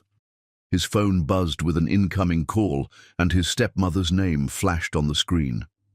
Matthew had been ignoring Cordelia's calls for days, but something about the timing made him answer. "Matthew, darling." Cordelia's voice was syrupy with false concern. "I hope you're feeling better after your recent difficulties." "Cut the act, Cordelia. We both know you orchestrated this entire nightmare." "Such accusations," she tisked. "I'm simply calling to extend an invitation. Lady Catherine Pemberton is hosting a charity luncheon tomorrow at the Riverside Club. Very intimate, very tasteful. It would be an excellent opportunity for you to remind society that you're still a Ryan, despite recent associations. I'm not interested in your social rehabilitation tour." "Matthew," Cordelia's voice hardened, "this media attention is damaging the entire family's reputation. Octavius's business partnerships are suffering. My foundation work is being questioned. Your grandfather's legacy is being tarnished by tabloid headlines about his heir's inappropriate romantic choices." "Good," Matthew said viciously. "Maybe it's time people knew what this family really stands for. Don't be naive. You can rage against the family all you want, but ultimately you'll come crawling back. You always do. And when you do, I want to be able to tell our friends and business partners that this was simply a temporary lapse in judgment, not a fundamental character flaw." Matthew was about to hang up when Cordelia played her ace. "Of course, if you prefer to continue this rebellion, I'm sure Miss Catley won't mind the ongoing attention. I hear the health department is planning another inspection of her cafe tomorrow. Such a shame if they found violations that required immediate closure pending a full review." The threat was clear, and Matthew felt something cold settle in his stomach. "You wouldn't?" Wouldn't I? Matthew, darling, you seem to forget that I've been playing this game much longer than you have. Miss Catley's little cafe exists at my sufferance, not as a matter of right. Matthew closed his eyes, seeing the trap his stepmother had so carefully constructed. Every move he made to protect Stephanie only gave his family more ammunition to use against her. The only way to keep her safe was to give them what they wanted, his public surrender. "One lunch," he said finally, "but I won't pretend to be interested in Catherine or anyone else you've selected for me." "Oh, darling, I'm not asking you to pretend anything. Just be yourself, charming, educated, appropriate. Let people see that you remember who you are and where you belong." The call ended, leaving Matthew staring at his reflection in the darkened phone screen. Edmund was watching him with concern, clearly having overheard enough to understand what had just happened. "Sir, you don't have to do this. There are other ways to protect Miss Stephanie." "Are there?" Matthew laughed bitterly. "My family has unlimited resources, unlimited influence, and absolutely no conscience. The only weapon I have against them is my cooperation." The charity luncheon was everything Matthew had expected and despised. 200 of society's elite gathered to congratulate themselves on their charitable contributions while drinking champagne that cost more than most people made in a month. He moved through the crowd like a sleepwalker, accepting condolences about his recent difficulties and deflecting questions about his future plans. Lady Catherine Pemberton was beautiful in the way that only serious money and careful breeding could achieve. Tall, blonde, impeccably educated, and completely bloodless. She spoke knowledgeably about art and politics, shared amusing anecdotes about mutual acquaintances, and made it clear that she found Matthew attractive despite his recent indiscretions. Under any other circumstances, Matthew might have found her pleasant enough company. Instead, he found himself comparing everything about her to Stephanie, her perfectly modulated voice to Stephanie's warm laughter, her careful conversation to Stephanie's passionate opinions, her designer gown to the simple sundress Stephanie had worn on their first real date. "You seem distracted," Catherine observed, as they sat at the head table, picking at their artfully arranged salads. "I hope the recent media attention hasn't been too difficult." "It's been educational," Matthew said carefully. Catherine lowered her voice conspiratorially. "Between us, I think you handled it all quite well. Everyone has youthful indiscretions, and you're hardly the first man to be taken in by an ambitious social climber." The casual cruelty of the assessment hit Matthew like a physical blow. "Stephanie isn't a social climber." "Of course not," Catherine said quickly, clearly realizing she'd overstepped. "I simply meant that people will understand if you were misled about someone's intentions. It happens to the best of us." Matthew opened his mouth to defend Stephanie more forcefully, but caught sight of his stepmother watching them from across the room. Cordelia's smile was victorious, satisfied, and Matthew realized with growing horror that he was playing directly into her hands. The trap had been perfectly constructed.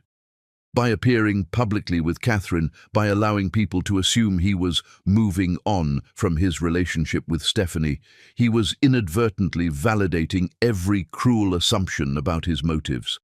The society photographers capturing their conversation would create exactly the narrative his family wanted, that Matthew had recognized his mistake and returned to his proper social circle. "Excuse me," he said abruptly, standing so quickly that his chair scraped against the floor. "Matthew!" Catherine looked puzzled. "Where are you going?" "I need some air." Matthew escaped to the club's terrace, where the October wind cut through his suit jacket like a blade. Below, the city spread out in all directions, and somewhere in that maze of lights and shadows, Stephanie was probably wondering if everything they'd shared had been a lie. His phone buzzed with a text from Edmund. "Sir, you should see the evening news." With growing dread, Matthew opened his browser and searched for his own name. The headlines made his blood freeze. Lord Ryan steps out with Lady Catherine. From cafe to country club, Baron's new romance. Matthew Ryan moves on from barista scandal. The photographs told the story his family had wanted. Matthew and Catherine in intimate conversation, his hand briefly touching hers as he'd helped her with her chair, both of them smiling at some shared joke.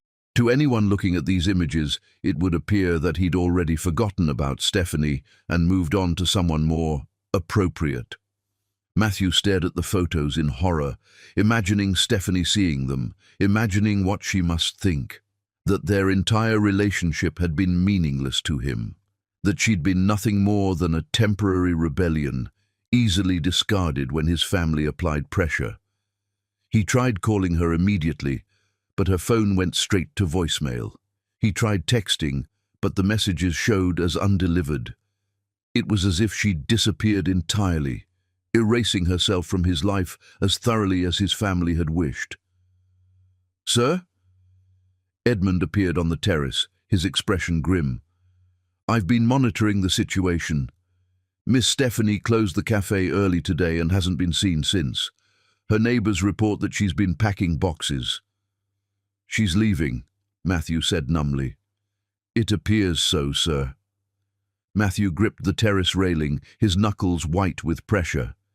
In trying to protect Stephanie, he'd given her the final proof she needed that he was exactly what his family had always claimed, a privileged man who played with people's hearts for sport. The worst part was that from her perspective, the evidence was overwhelming. He'd lied about his identity, his family had destroyed her reputation, and now he was publicly moving on with someone from his own social class. What conclusion could she possibly draw except that none of it had ever been real? Thunder rumbled in the distance, and Matthew felt the first drops of rain against his face. Somewhere in the city below, the woman he loved was packing her life into boxes, preparing to disappear forever because his love had become indistinguishable from cruelty.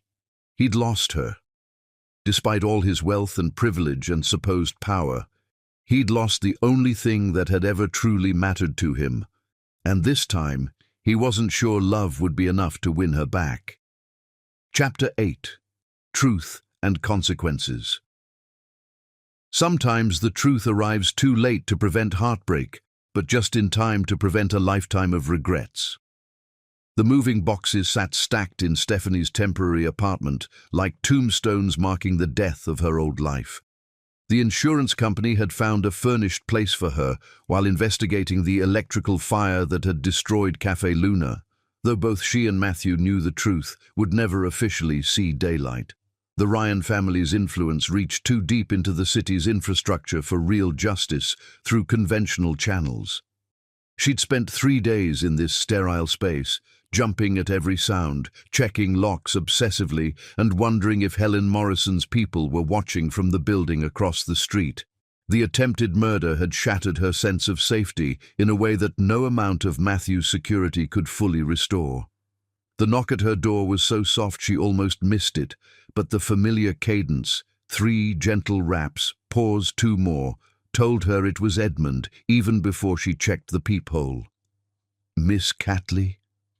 His voice carried the same elderly refinement as always, but there was something different underneath, a urgency she'd never heard before. "My name is Edmund Hartwell. We've met briefly, but I have something to tell you. Something that changes everything." Despite her better judgment, Stephanie found herself opening the door.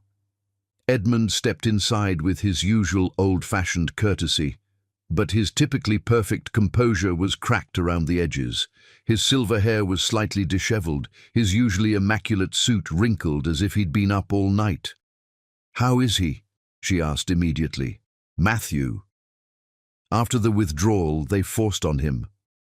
"Recovering," Edmund said quietly.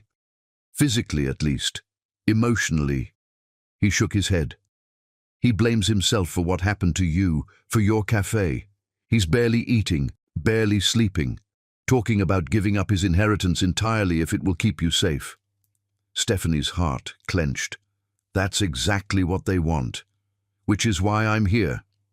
Edmund set down a worn leather satchel, his movements careful and deliberate. "There are truths that have been buried for 34 years, Miss Catley. Truths that could change the balance of power in the Ryan family forever." Something in his tone made Stephanie sink into the nearest chair. "What kind of truths?" Edmund was quiet for a long moment, staring at his hands with an expression she couldn't read. When he looked up, his eyes held a pain so deep it took her breath away. "Lord Matthew is not just my employer, Miss Catley.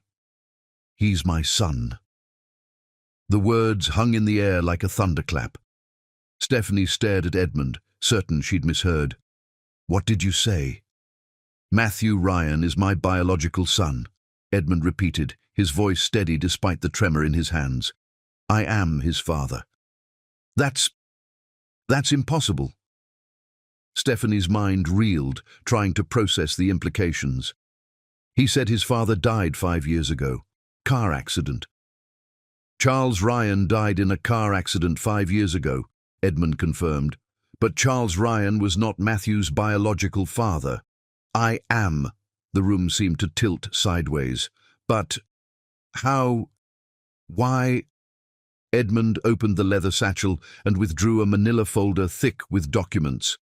"In 1989, I was working as a security consultant for Ryan Industries.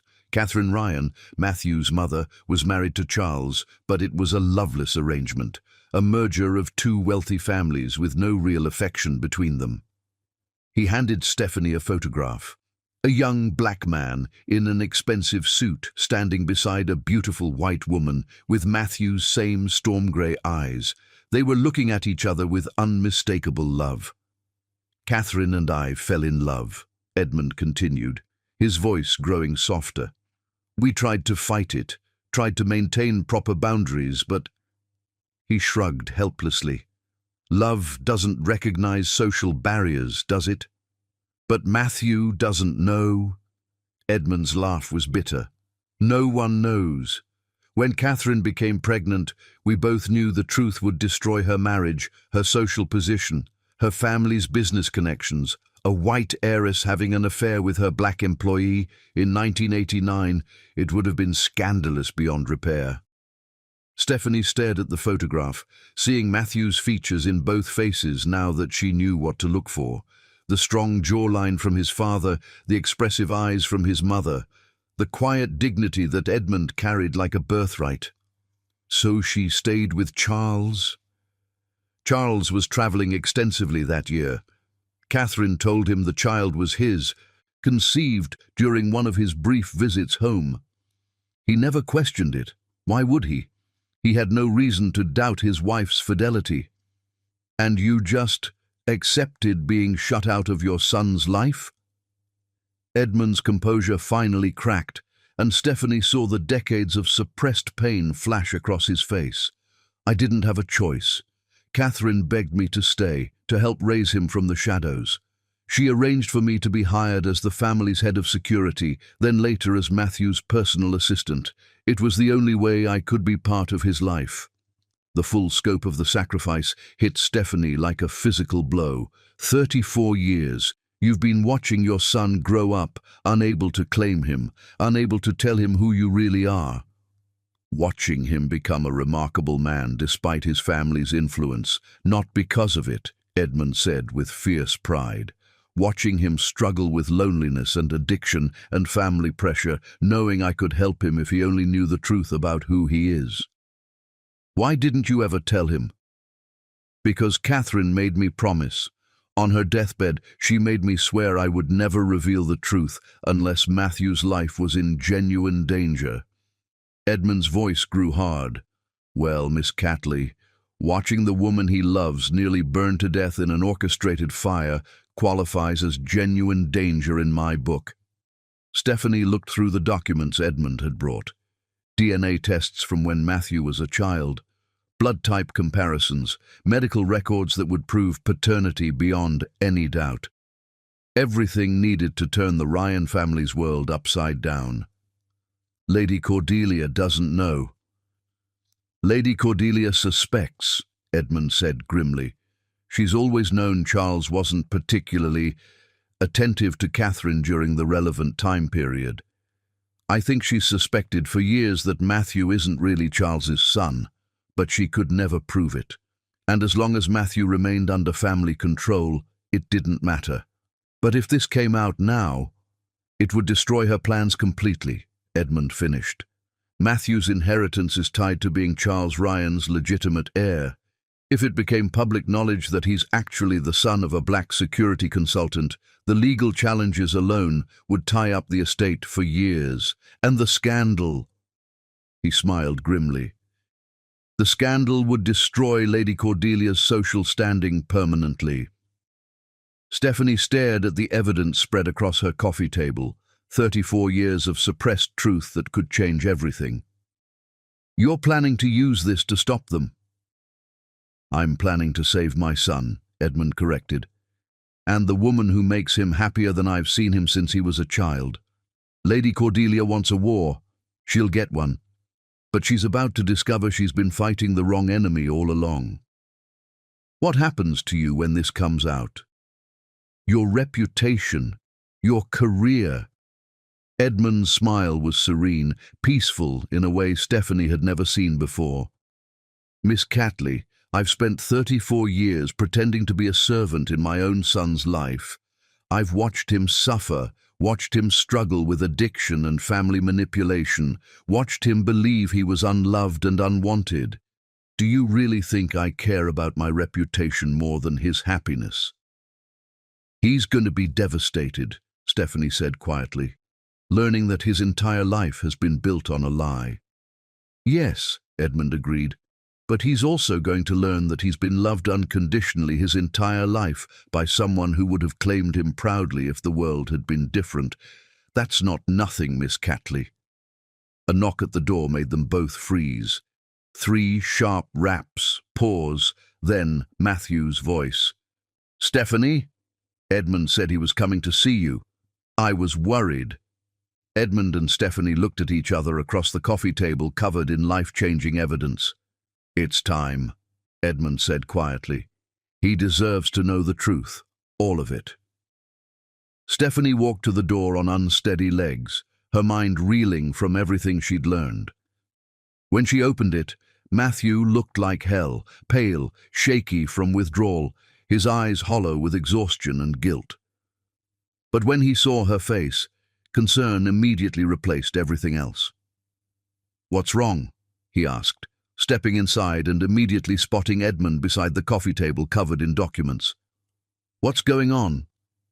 Edmund stood slowly, drawing himself up to his full height, with the dignity Stephanie now realized came from strength, not servitude. Hello, son, he said quietly. I think it's time we had a proper conversation. Matthew froze, the words hanging in the air between them like a revelation that would change everything forever. The war with the Ryan family was about to become very personal indeed.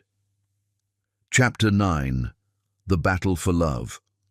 Courage is not the absence of fear. It's deciding that something else matters more than your terror. The morning of the legal hearing that would determine Matthew's fitness to inherit the Ryan estate dawned grey and bitter, with winds that cut through even the thickest coats. Stephanie stood outside the imposing granite courthouse, clutching a folder of documents and trying to find the courage she'd felt so certain of the night before. She'd spent hours after Edmund's visit researching the Ryan family's legal history, their business practices, their charitable foundation's actual impact versus their public claims. What she'd found had turned her stomach. A pattern of calculated cruelty disguised as philanthropy, tax evasion dressed up as charitable giving, and decades of using legal intimidation to silence anyone who threatened their interests. But she'd also found something else. Records of Matthew's actual charitable work, done quietly and without fanfare. Scholarships for underprivileged students that he'd funded personally. Small businesses he'd helped save through anonymous loans. Community centers that had received mysterious donations when they faced closure. The man she'd fallen in love with wasn't just real, he was exactly who she'd thought he was beneath all the lies his family had forced him to tell. "Miss Catley?" A familiar voice made her turn. Tom from the bookstore stood behind her, looking uncomfortable but determined. Behind him were Sarah from the pottery studio, Mrs. Patterson from the flower shop, and nearly a dozen other business owners from the arts district. "Tom." Stephanie was too surprised to hide her confusion. "What are you doing here?" "We came to testify," Tom said simply, "about what really happened in our neighborhood and who was actually responsible." "But I thought—" "The letters, the community pressure." Sarah stepped forward, her cheeks flushed with embarrassment. "We were scared, Stephanie, and we were wrong. After you left, we started comparing notes about the harassment we'd been receiving. The pattern was too obvious to ignore." Mrs. Patterson nodded vigorously. "My husband ran those fake charity letters through his forensic software. He used to work for the FBI, you know. The letterhead was professionally done, but the organization didn't exist until 3 days before we received them." "We realized we'd been played," Tom said quietly. "Someone wanted us to turn against you, and we fell for it. We're here to make that right." Stephanie felt tears threatening, but they were tears of gratitude now. "You didn't have to do this." "Yes, we did," Sarah said firmly. "You're part of our community, and we failed you when you needed us most. That's not happening again." The courthouse doors opened, and people began filing in. Stephanie saw Lady Cordelia arrive in a chauffeur-driven Bentley, dressed in black as if attending a funeral. Octavius followed in his own car, his expression smugly confident. A phalanx of expensive lawyers completed their entourage. "Miss Catley." Edmund appeared at her elbow, his face grave with concern. "Are you certain you want to do this? Lady Cordelia's attorneys will be ruthless." "I'm certain." Stephanie's voice was steadier than she felt. "Where is Matthew?" "Inside with his legal team. He doesn't know you're here." Edmund's expression was worried. "Miss Catley, I should warn you. Lord Matthew isn't well. This process has taken a significant toll on his mental state. He's been living at the estate for a week now, essentially under house arrest, watching his family systematically destroy his reputation and independence." Stephanie's heart clenched. "Have you been able to speak with him?" "Briefly. He asked me to tell you, if I ever saw you again, that he was sorry. For everything. He has nothing to be sorry for." The courtroom was imposing, dark wood paneling, high ceilings, and an atmosphere that spoke of grave consequences. Stephanie found a seat in the public gallery just as Matthew entered with his attorneys. The change in him was shocking. The confident, gentle man she'd fallen in love with had been replaced by someone who looked like he was barely holding himself together. His face was gaunt, his posture defeated, his eyes hollow with exhaustion and despair. Their gazes met across the courtroom, and Matthew's expression transformed into something between hope and terror. He mouthed her name silently, and Stephanie saw him grip his cane so tightly his knuckles went white. Lady Cordelia noticed the exchange and turned to see what had captured her stepson's attention. When she spotted Stephanie in the gallery, her face went cold with fury. "Your Honor," Lady Cordelia's lead attorney began when the judge called the session to order, "we are here today because Lord Matthew Ryan has demonstrated a pattern of increasingly erratic behavior that calls into question his mental fitness to inherit and manage the significant Ryan family assets." What followed was a systematic character assassination disguised as legal testimony. The family's attorneys presented evidence of Matthew's unstable relationships, his rejection of family responsibilities, his inappropriate associations with individuals of questionable character. They painted him as a mentally unstable playboy whose recent relationship with a social climber had been the final proof of his unfitness to handle billions of dollars in family assets. Matthew sat in silence, his lawyers objecting when they could, but clearly fighting an uphill battle. The family had prepared for this moment for months, gathering documentation and witness testimony designed to portray him as incompetent. "We call our first character witness," Matthew's attorney announced when it was their turn to present their case. Stephanie stood, her legs shaking, but her voice clear. "Your Honor, I'm Stephanie Catley." The reaction was immediate. Lady Cordelia's attorney leapt to his feet. "Objection!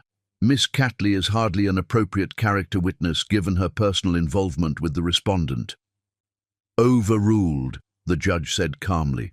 "I'll allow the testimony." Stephanie walked to the witness stand on unsteady legs, acutely aware of every eye in the courtroom following her movement. When she was sworn in, she looked directly at Matthew and drew strength from the amazement and gratitude in his eyes. "Miss Catley," Matthew's attorney began, "how long have you known Lord Matthew?"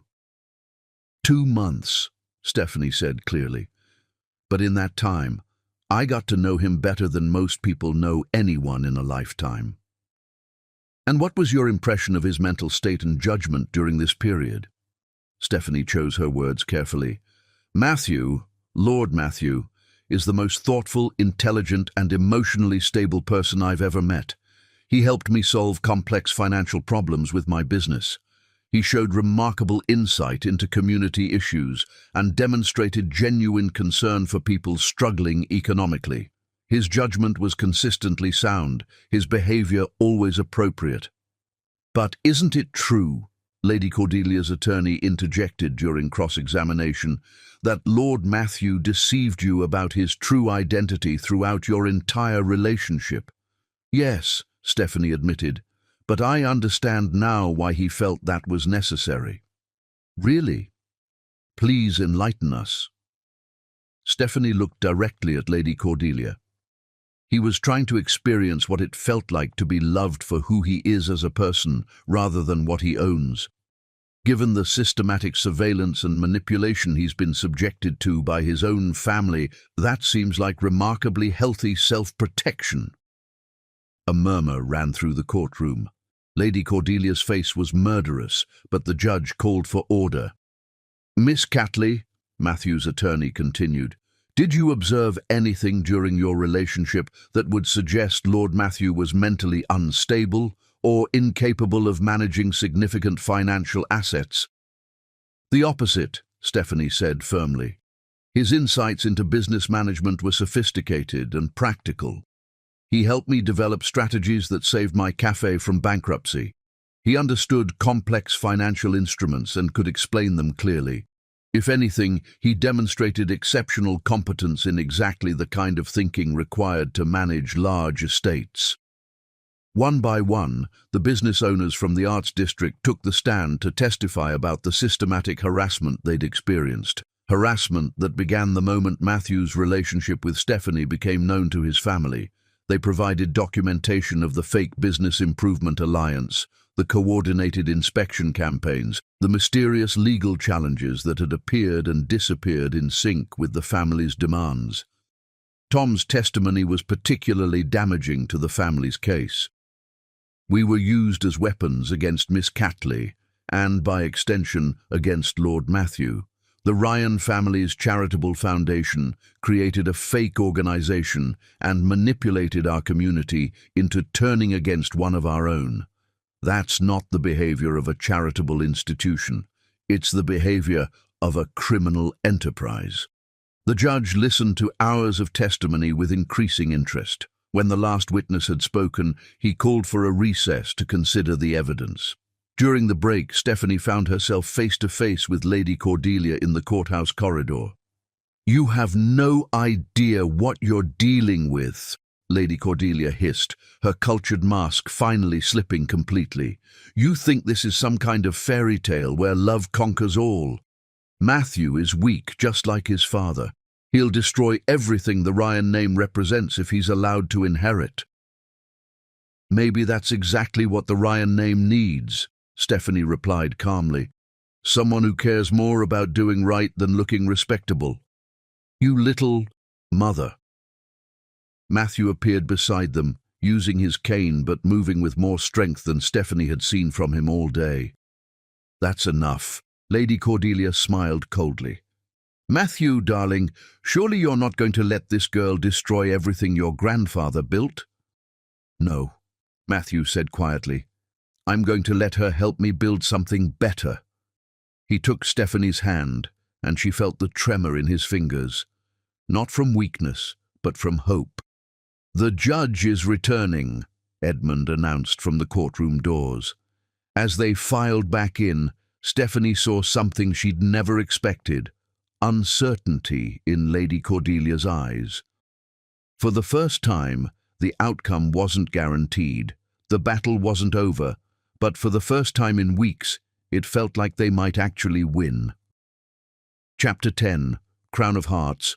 True love stories don't end with happily ever after. They begin with two people brave enough to choose each other every single day. 6 months later, Stephanie stood in the morning sunlight streaming through the floor-to-ceiling windows of what had once been Ryan Moore Estate's most formal drawing room, watching Matthew direct the installation team hanging artwork created by local students. The space that had once showcased priceless antiques now displayed vibrant paintings, colorful sculptures, and photographs documenting the community programs that had transformed both the estate and their lives.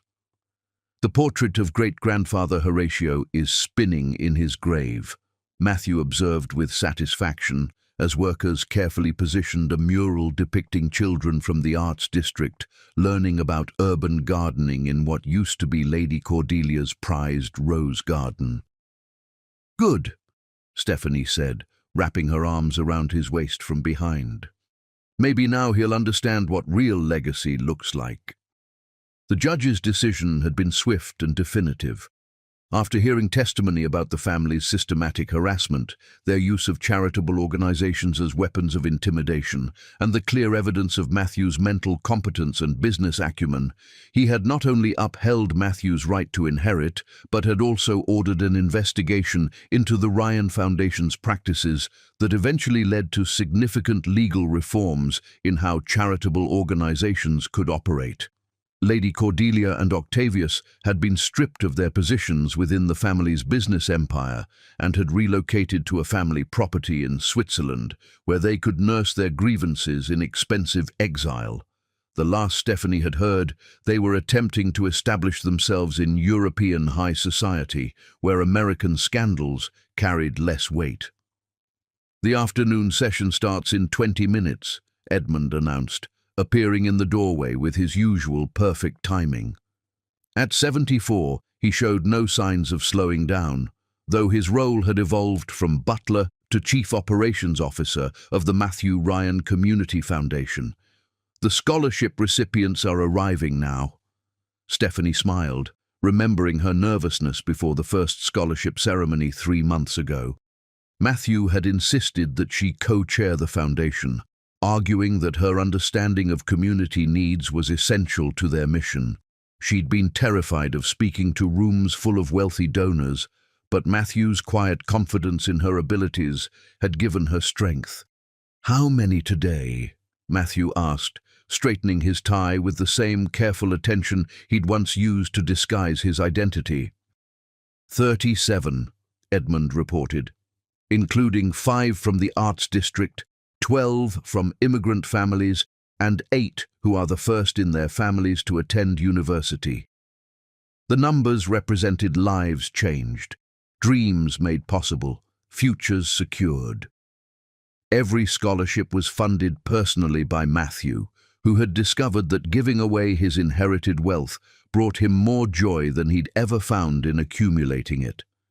They walked together through the estate's transformed corridors, past rooms that had been converted into tutoring centers, art studios, and meeting spaces for community organizations. The grand ballroom now served as an event space for neighborhood celebrations, and the formal dining room had become a commercial kitchen where local entrepreneurs could develop their catering businesses. "Remember when you were afraid I'd be overwhelmed by all this wealth and privilege?" Stephanie teased as they entered what had once been Lady Cordelia's private sitting room and was now Stephanie's office for managing the expanded Café Luna network. "I was an idiot," Matthew admitted readily. I thought you'd be intimidated by the money. Instead, you've taught me what to do with it." Café Luna had grown from a single neighborhood spot to 5 locations throughout the city, each one embedded in its community and designed to serve as both gathering place and economic catalyst. Stephanie had kept the original location as her flagship, but the new venues employed dozens of people and had sparked revitalization in previously neglected neighborhoods. The scholarship ceremony was held on the estate's back lawn, where fairy lights now hung year-round between ancient oak trees. Stephanie watched Matthew present awards to young people whose backgrounds reminded her of her own, and felt her heart swell with pride, not just for what he was giving them, but for who he'd become in the process. "Miss Stephanie!" a familiar voice called out after the formal presentations ended. Rosa, her first employee who now managed the original cafe, hurried over with a knowing smile. "You need to see the setup in the rose garden." "What setup?" Stephanie asked. But Rosa was already pulling her away from the reception, Matthew conspicuously absent from the crowd. The rose garden had been Cordelia's pride and joy. Hundreds of perfectly manicured plants arranged in precise geometric patterns. Under Stephanie's influence, it had been transformed into a community garden where neighborhood families grew vegetables and children learned about sustainable agriculture. But tonight, the utilitarian space had been transformed yet again. Thousands of tiny lights draped between the fruit trees, creating a canopy of stars above paths lined with luminarias. The community garden's raised beds had been decorated with flowers, and a small platform had been constructed where the old fountain used to be. Matthew stood in the center of it all, his formal tuxedo replaced by the simple dark jeans and sweater she remembered from their first days together. He was holding his cane in one hand and a small velvet box in the other, his storm-grey eyes bright with nervous hope.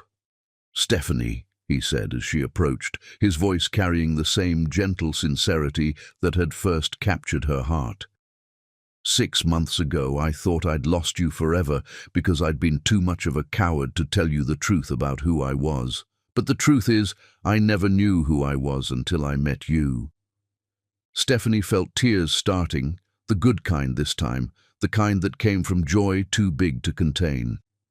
"You taught me that love isn't about what you can buy, or what title you carry, or which family you were born into," Matthew continued, his voice growing stronger with each word.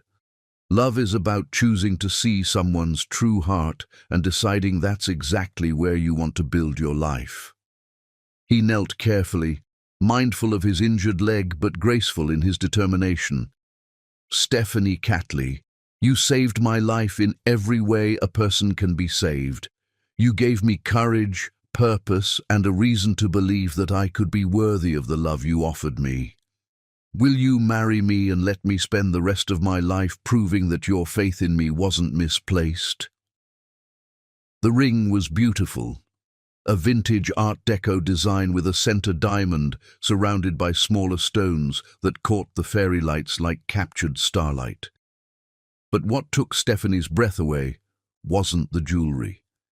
It was the sight of this powerful, wealthy, extraordinary man kneeling in the dirt of a community garden, asking her to share not just his name, but his mission to make their small part of the world better. "Yes," she whispered, then louder, "Yes, of course, yes."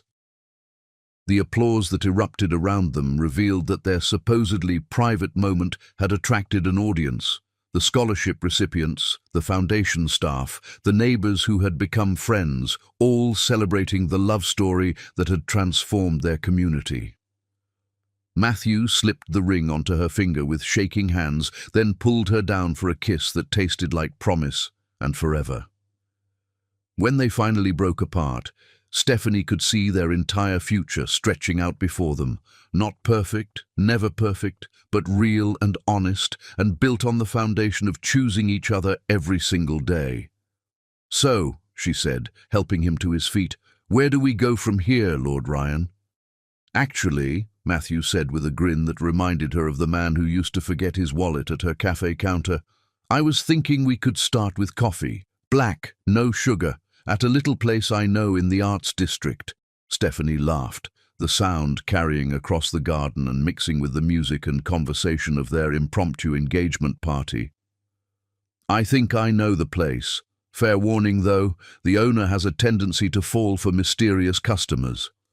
"Perfect," Matthew said, pulling her close, "because this mysterious customer plans to keep coming back every day for the rest of his life." As they walked back toward the celebration, hand in hand, Stephanie realized that every painful moment of the past 6 months had been worth it to reach this perfect evening. They'd fought for their love against impossible odds, and won not just each other, but the chance to use their story to lift others up. The fairy lights twinkled overhead like earthbound stars, and somewhere in the distance she could hear the sound of laughter and music drifting from the estate that had become a symbol of hope rather than exclusion.